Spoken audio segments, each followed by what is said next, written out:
Gojo Satoru is the strongest, the coolest, the most powerful sorcerer in Jujutsu Kaisen. He's literally untouchable with infinity, can see everything with 6 eyes, and casually destroys enemies that terrify everyone else. He's confident, charismatic, beloved by fans worldwide. And he's completely, fundamentally broken as a human being. Not broken in the fun, edgy way that makes characters interesting. Broken in the way that real trauma breaks people. By making genuine human connection literally impossible. And most fans completely miss this because they're too busy celebrating how cool and powerful he is. But once you see the cracks beneath the performance, you can't unsee them. And you realize that Gojo isn't a power fantasy. He's a tragedy disguised as victory. If this kind of deep dive into anime philosophy interests you, make sure to hit that subscribe button and give this video a like. It really helps the channel grow. And I'm curious, what's your take on how power isolates people? Drop your thoughts in the comments below. I read every single one. Gojo appears perfect because that's exactly what he wants you to see. The confidence, the jokes, the casual attitude toward danger, it's all performance. It's armor. It's the mask he wears because showing anything else would be showing vulnerability. And vulnerability is something Gojo literally cannot afford. Think about his technique. Infinity. An invisible barrier that prevents anything from actually touching him. It's automatic, always active, keeping the world at a mathematical distance no matter what. Objects slow down the closer they get to him, approaching but never reaching, forever separated by an infinite space. This isn't just a cool power. It's a perfect metaphor for his entire psychological state. Gojo keeps everyone and everything at a distance because that's the only way he knows how to exist. People can get close, but never close enough to actually reach him. Never close enough to hurt him. Never close enough to matter. And most fans see this as strength, but it's actually the most profound form of isolation imaginable. Here's what Jujutsu Kaisen understands about power that most shonen completely miss. Being the strongest doesn't make you free. It makes you isolated in a way that no one else can understand or relate to. Every relationship Gojo has is fundamentally unequal. He's always the strongest person in the room, always the one who has to protect others, always the one who can solve problems no one else can. Always the one who can't afford to show weakness because too many people depend on him being invincible. When was the last time Gojo could be vulnerable? When was the last time he could ask for help? When was the last time he could admit he's scared, tired, or doesn't know what to do? When was the last time he could let his guard down and just be human instead of being the strongest? The answer is probably never. Or more accurately, the last time was with Geto, and we all know how that ended. This is the curse of being untouchable. You can never be touched. Not by attacks, not by comfort, not by genuine human connection. You exist in a permanent state of separation from everyone and everything around you. Let's go back to Hidden Inventory arc. Young Gojo wasn't always like this. He was arrogant, yes, but there was a lightness to him. A genuine friendship with Geto, a sense that despite his power, he was still fundamentally human and connected to another person. Then Toji happened. Gojo was defeated, killed even, and came back stronger. He awakened to his full potential, became truly the strongest, and in that moment, something fundamental changed. He didn't just become more powerful, he became something other than human. His perception of the world changed. His relationship to reality changed. The gap between him and everyone else became not just large, but insurmountable. And the one person who might have understood, Geto, started spiraling into darkness right after. As Gojo ascended to godlike power, Geto descended into despair and genocide. The only person who could have met Gojo at his level went in the opposite direction.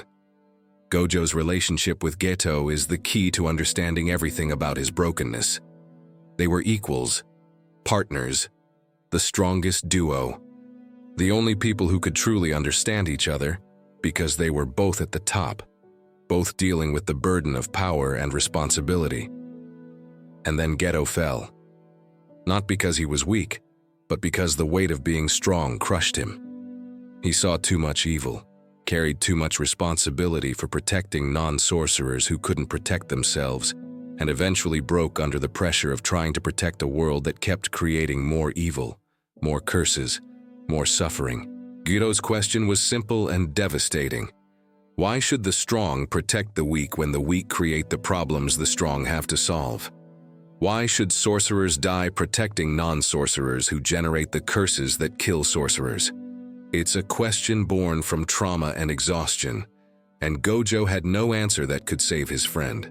So Geto became a curse user, committed genocide, and devoted himself to creating a world of only sorcerers. And Gojo, the strongest who could do anything, couldn't stop it, couldn't prevent it, couldn't save the one person who actually mattered to him.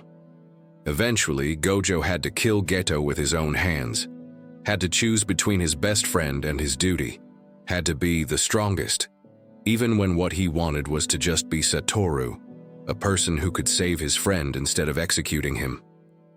This is the wound that defines everything about Gojo's character after this point, the wound that never heals, the loss that infinity can't protect him from because it already happened. After Geto, watch how Gojo interacts with people.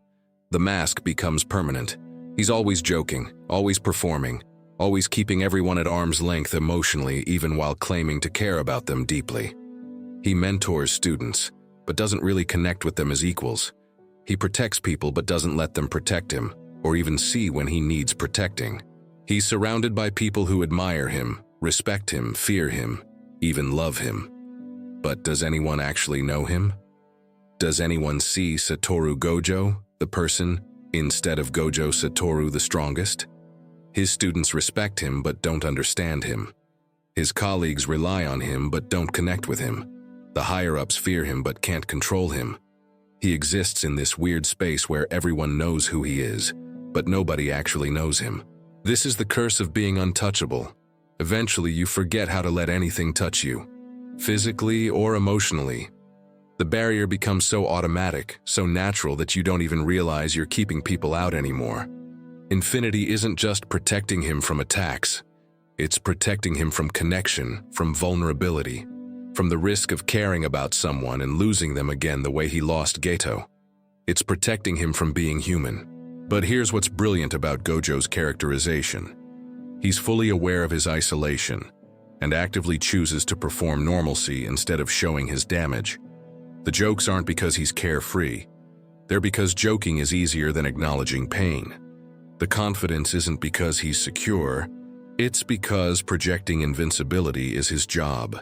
The casual attitude isn't because nothing bothers him. It's because showing that things bother him would burden the people who already depend on him for everything. This is what real trauma looks like in high-functioning people. Not dramatic breakdowns or obvious suffering, but performance. Maintaining the facade that everything's fine while you're dying inside.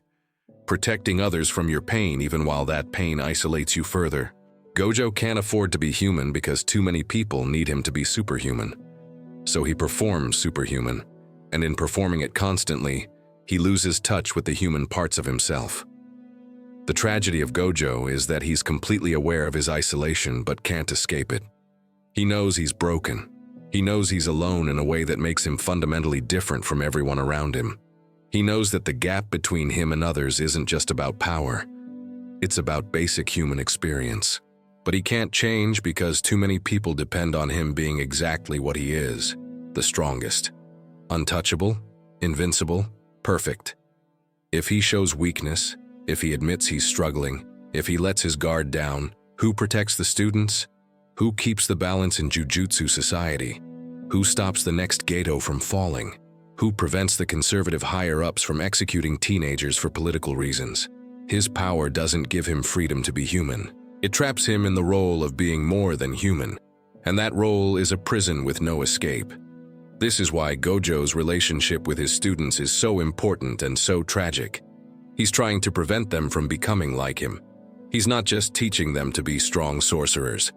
He's trying to ensure they have what he never had: equals, genuine connections, the ability to be vulnerable and human, even while being powerful. He wants Yuji, Megumi, Nobara, Yuta, Maki. He wants all of them to be strong enough that they're not alone. Strong enough that they have each other. Strong enough that no one has to be the strongest in isolation. But in trying to prevent their isolation, he reinforces his own. He's the teacher, the protector, the adult. Never the equal. Never the vulnerable one. Never the one who can ask for help or admit weakness. He's creating the community for them that he can never be part of. He's building the support system he never had. And in doing so, he's ensuring his own continued isolation. When Gojo gets sealed in the prison realm, many fans were devastated. The strongest character, trapped, unable to help. From a narrative perspective, it removes the most powerful piece from the board and forces other characters to step up. But from a character perspective, the prison realm might be the first peace Gojo has had in years. Think about it. He's in a space where time doesn't pass, where he doesn't have to protect anyone, where no one depends on him, where he doesn't have to perform strength or hide vulnerability, where he's free from the burden of being the strongest. It's horrifying and it's relief at the same time. The ultimate isolation, yes, but also the ultimate escape from having to be more than human constantly. This isn't to say Gojo wants to stay sealed. He doesn't. But there's something telling about how he handles it. Not with panic or desperation, but with his usual performance. Because even sealed, even in isolation, the mask stays on. Here's the deeper philosophical question Gojo's character raises. What's the point of being invincible if you can't connect with anyone? What's the value of ultimate power if it costs you your humanity? Gojo can do anything except the things that actually matter for human fulfillment. Be vulnerable, be equals with someone, be seen and known and understood, be protected instead of always protecting, be human instead of being a symbol. He's achieved everything in terms of power, and accomplished nothing in terms of connection. He's the strongest and the most alone. He's untouchable and desperately isolated. This is the show's brutal commentary on the shonen power fantasy. Yes, being the strongest would be amazing, but it would also be unbearable. The isolation, the responsibility, the inability to ever just be a person. These aren't prices worth paying. So what does Gojo's brokenness teach us? It's this. Perfection is isolating. Being the best, being untouchable, being the one who never needs help. These aren't strengths, they're prisons. Real strength isn't being invincible. It's being vulnerable. It's asking for help. It's admitting when you're struggling. It's letting people in even when it's scary. Gojo can't do any of these things because he's trapped in the role of the strongest. But you're not. You can choose connection over perfection. You can choose vulnerability over invincibility. You can choose to be human instead of trying to be superhuman. Gojo Satoru isn't perfect. He's deeply, fundamentally broken by the impossible burden of being the strongest. He's isolated by his power, traumatized by losing Geto, and trapped in a role that prevents him from ever being truly vulnerable or truly connected to anyone. He performs confidence while dying inside. He jokes to avoid showing pain. He keeps everyone at a distance because letting them close means risking the kind of loss he can't survive again. And that's what makes him brilliant writing. Because real trauma doesn't make you dramatically broken in obvious ways. It makes you perform normalcy while suffering in silence. It makes you protect others from your pain, even while that pain destroys you. It makes you seem perfect, while you're actually falling apart. Gojo is what happens when being the best at something costs you your humanity. He's what happens when power isolates instead of connects. He's what happens when you become so strong that you forget how to be weak. The saddest part? Everyone sees the strongest. Nobody sees Satoru. Nobody sees the lonely person behind the infinite barrier, performing invincibility while desperately wishing someone could reach him. But reaching him is impossible. Not because of infinity the technique, but because of infinity the metaphor. The endless distance between him and everyone else that no amount of power can ever bridge. That's the real curse.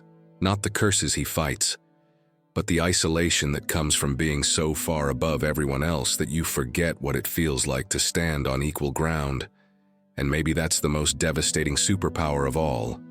Being so strong that you can never be held, so perfect that you can never be human, so untouchable that you're never actually touched.